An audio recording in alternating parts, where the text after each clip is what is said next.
I'd also like to thank Senator John Crown, who's seconding this bill, and it has benefited enormously from his expertise, so it's a joint initiative on our behalf. As things stand, e-cigarettes aren't regulated at all in Ireland. There are no age restrictions on who can buy them. There are no health warnings. There's no legal requirement for health warnings. Some packaging does carry it, some doesn't.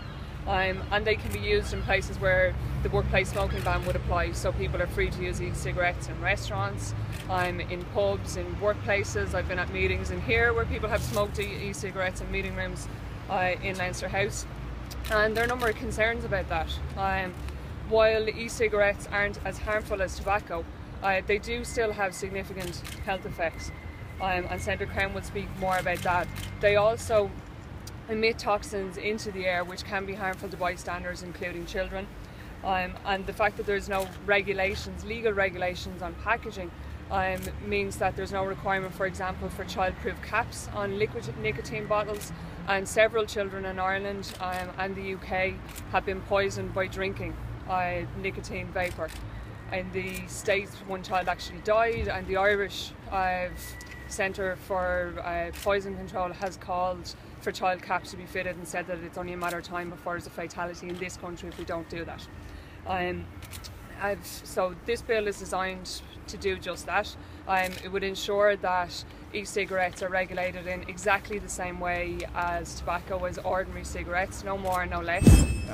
There is no doubt whatsoever that e-cigarettes are less harmful to our health than ordinary inhaled tobacco from burning cigarettes or from other burning tobacco products are. However, they are not harmless. We know that they are not. They are designed to deliver nicotine into people's bodies, and nicotine is not a harmless chemical. It does cause health problems. And as well as that, we have at this stage very poor quantification of the degree of risk that's associated with e-cigarettes.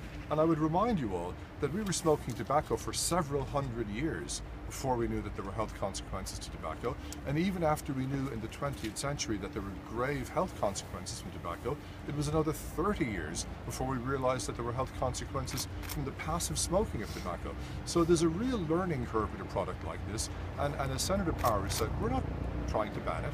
We just want to make sure that this delivery system for putting an addictive neurotoxin, possibly dangerous, definitely dangerous, possibly very dangerous, we don't know, chemical into our bodies is regulated.